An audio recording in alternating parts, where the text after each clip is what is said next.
Primera plana. Carlos Herranz. Bienvenidos en Primera Plana, un programa de Radio Francia Internacional y de France 24. Esta semana, con el foco puesto aquí en Francia, se inicia un nuevo curso político en el que Macron quiere dejar atrás las convulsiones sociales del pasado curso y poner los ojos en este curso cargado de eventos que va a tener su colofón con los Juegos Olímpicos de París en el verano boreal de 2024. Para ello nos acompañan en este estudio tres periodistas. Ya les presento a Matías Arraez, de la cadena Public Senat. Bienvenido. Buenos días, Carlos. Enric Bonet, corresponsal del periódico. Bienvenido. Buenos días. Y Miguel Martínez, corresponsal mexicano de Canal 14. Bienvenido. Buenos días, gracias. Nuevo curso político en Francia, hoy nuestro asunto en Primera Plana. El curso político se abre en Francia con los ojos puestos en los Juegos Olímpicos 2024. Los preparativos de esa cita van a ocupar buena parte de la agenda política de los próximos meses. Macron quiere dejar atrás las convulsiones sociales que marcaron el curso pasado. Mención especial para la contestación a su reforma de las pensiones o al estallido del extrarradio tras la muerte del joven Nagel a tiros de la policía, seguramente lo recuerden. Pero el gobierno francés sigue sintiendo su debilidad parlamentaria en este nuevo curso que ha arrancado con la polémica de la prohibición de la valla o túnica islámica en nombre del principio de laicidad. Repasemos algunas portadas. La Croix, laicidad en la escuela. El debate relanzado a partir de la prohibición de la valla.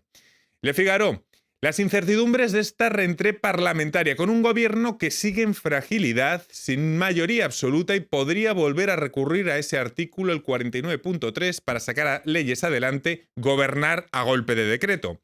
Y acabamos con un sondeo publicado por Libération, se titula El sondeo que da miedo y que estima que un 37% de los franceses ya tienen una opinión favorable sobre la ultraderechista Marine Le Pen.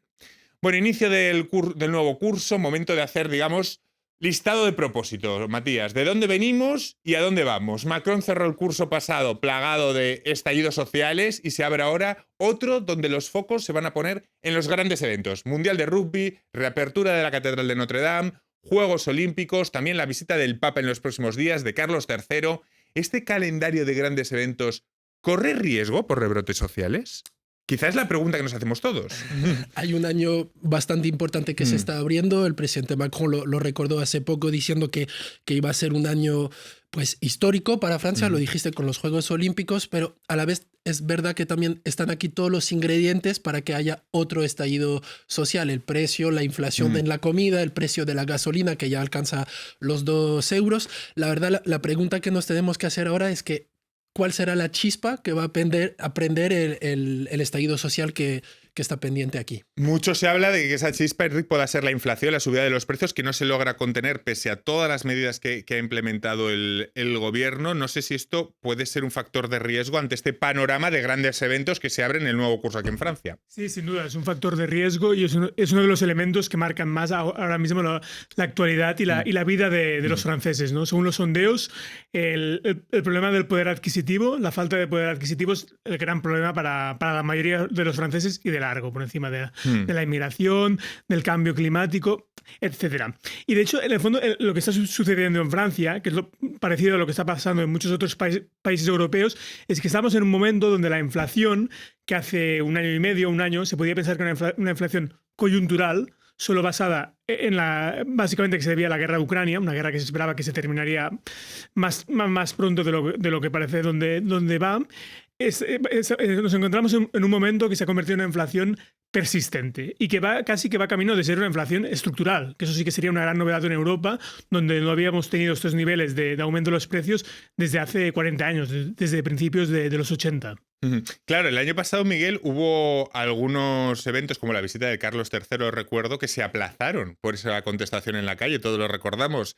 Este año, digamos, no valen más ensayos ni segundas oportunidades. Hay en el calendario marcados a rojo citas como los Juegos Olímpicos, a los que hay que llegar sí o sí con cierta estabilidad, ¿entendemos? Habrá que llegar con una estabilidad y bueno, hay que recordar también que primero fue la cuestión de las jubilaciones y después el estallido social con el tema de Nael, que fue totalmente imprevisto, lo que sucedió en los suburbios franceses, que mostró problemas estructurales de fondo, ¿no? Hubo una chispa que mostraba algo más profundo. Y también otro que yo creo que puede ser, vamos a ver cómo se presenta también, que próximamente se va a debatir, es el presupuesto para el próximo año. y el presupuesto del próximo año se la están poniendo muy difícil al gobierno, a Macron, con el tema de los republicanos que dicen que no es suficiente austero, que quieren más austeridad, la derecha francesa. Y bueno, habrá que ver dónde golpean, dónde hacen recortes, qué es lo que va a pasar con los sectores que van a tener recortes y no va a haber otro estallido como el tema de las jubilaciones. La prohibición de la valla o túnica islámica en la escuela en nombre del principio de laicidad ha marcado sin duda este inicio de curso en Francia, de curso escolar. ¿Es una medida acorde con la ley de 2004? ¿Es una postura entendible del gobierno? ¿O es, como dice la izquierda, una medida que estigmatiza y crea un problema donde no lo hay? En cualquier caso, una mayoría de franceses, en torno al 80%, sí que están de acuerdo con esta prohibición, Matías. Yo creo que es un debate bastante antiguo. Hace más de un año que los directores de los colegios, los institutos pedían una postura. Pedían una postura oficial porque decían que no era el papel de ellos de decidir si era una túnica religiosa o simplemente cultural. Ahora yo creo que, pues, se sabe que hemos cambiado de gobierno y que el Gabriel Attal, que es muy ambicioso también... El ministro de Educación. El ministro de Educación, y también él quería poner una medida fuerte y decir, pues, esta va a ser la ley a partir de ahora. Pero realmente es una medida muy, muy mediática, porque el día de la vuelta al colegio, ¿cuántos alumnos se presentaron con esa túnica? Sí. Unos 300, de los cuales solamente 69 se negaron completamente a quitarlo. Y que afecta muy pocos centros, ¿no? Muy poco. Estamos hablando de millones de alumnos, de los cuales 69 se negaron a quitar esa túnica. En cualquier caso, son pocos centros, pero el impacto mediático, estarán de acuerdo conmigo, es muy grande. Tras el burka, el burkini y ahora la valla, a menudo estos debates no se comprenden bien fuera de Francia. La laicidad y el encaje del Islam en la sociedad son asuntos recurrentes que aparecen con regularidad, que siempre aparecen tarde o temprano. ¿Por qué? Bueno, es una buena pregunta, ¿no? Y esto se debe a varios motivos. Por un lado está la cuestión del pasado colonial y heridas coloniales que no están completamente cerradas, sobre todo respecto a la guerra de Argelia. Luego también está, bueno, la cuestión del aumento del nacionalismo, ¿no? Que esto es un fenómeno que pasa en toda Europa. Pero en el caso de Francia, respecto a la cuestión de la comunidad musulmana, es muy pronunciado, ¿no? Y yo creo que en el caso de la valla es posible que pase como lo que pasó hace 2 años con la llamada ley contra el separatismo islámico, que es una ley que tuvo mucha repercusión mediática, que es una ley que en general en la mayoría de la población pues más o menos era aceptada, que es una ley que de hecho no tuvo en la vida práctica, en la realidad no ha tenido un gran impacto, pero en cambio es una ley que ha marcado mucho a los franceses de origen musulmán, de origen magrebí, les ha marcado mucho. Y que de hecho esto se vio en las pasadas presidenciales, donde hubo un comportamiento político muy marcado, ¿no? Que votaron de manera amplísima al candidato de la izquierda, a Jean-Luc Mélenchon, que es algo que en el pasado pasaba, pero no tanto, ¿no? Y eso se está viendo. De hecho, Macron tuvo mucho más apoyo por parte de esa comunidad en la primera elección. Exacto. Y este tipo de medidas están marcando mucho a la comunidad musulmana, y yo me temo que pueda pasar lo mismo en la valla y que esto en los resentimientos, las tensiones que vimos a finales de junio en las banlieues, que este tipo de medidas, no en ayudar a calmar la situación, las puedan acentuar las tensiones que hay en esos barrios. Macron sigue con debilidad parlamentaria y abre ahora la puerta a una simplificación del recurso de referéndum para consultar a los franceses sobre temas tan sensibles como la inmigración. Miguel, Matías, ¿las circunstancias de la fragilidad parlamentaria es lo que llevan a ello, a abrir la puerta a este recurso? Pues no sé si realmente quieran hacer un referéndum sobre un tema como la ley de inmigración que va a llegar próximamente. Lo que sí está claro es que, regreso con el tema de las jubilaciones, mostró una fragilidad institucional en Francia. O sea, debe haber un cambio en la Constitución. Porque gobernar a punta de 49.3, que es por decreto, ya no es posible. O sea, hay que recordar que el periodo desde que se inició el debate de las jubilaciones se aplicó, creo que 11 veces para diversas cuestiones, para cuestiones climáticas, para cuestión del presupuesto climático, para el presupuesto sobre la seguridad social, donde entraba la jubilación también, a punta de 49.3. Entonces, la fragilidad no solo es no solo que Macron no tiene la mayoría parlamentaria, sino que mostró también a punta de decretos esta fragilidad institucional. Ahora con lo que nombraba usted antes, con los presupuestos también que están... Claro, que se van a venir y amenazan también con aplicar el 49.3 para el presupuesto 2024. En el tema de la inmigración, el Ejecutivo ha presentado una propuesta para endurecer las condiciones para los inmigrantes irregulares, pero que permite regularizar temporalmente a aquellos que ya trabajan en sectores con falta de mano de obra. La derecha y la izquierda se dividen a favor y en contra de las dos vertientes de la propuesta.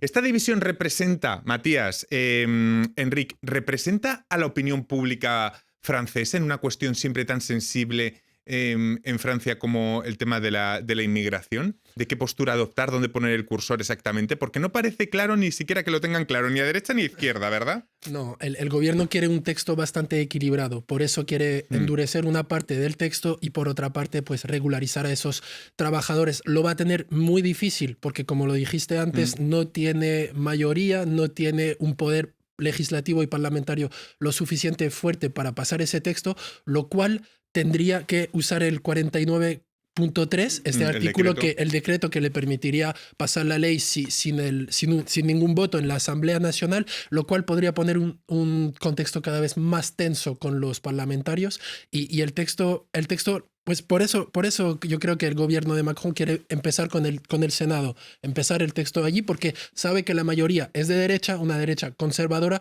que va a endurecer el texto y que le va a facilitar el trabajo con la excusa de que el texto ya cambió. Por cierto, que las catástrofes recientes del terremoto en Marruecos o las inundaciones en Libia pueden provocar movimientos migratorios. Se habla ya, la isla italiana de Lampedusa, que vive una nueva crisis como no es la peor en años. O sea, una situación límite que puede empeorar todavía ahora con las catástrofes, no solamente, a nivel de Europa en general, ya no solo Francia. Sí, exacto. Se trata de una de las grandes cuestiones, en el caso de Europa, completamente enquistada, ¿no? Vemos la misma situación desde 2015, sobre todo que desde entonces situación muy grave en el Mediterráneo, cuando se quitaron ciertas medidas de rescate por parte de las autoridades italianas y que se como externalizó esa actividad a asociaciones humanitarias que están haciendo probablemente lo que tendrían que hacer los estados. Desde entonces el Mediterráneo se ha convertido en una fosa común. Este año está siendo de los más graves desde esa crisis migratoria. Y en el caso de esta ley en Francia, también la gran duda que queda es que en Francia básicamente es un país donde se han aprobado un montón de leyes migratorias.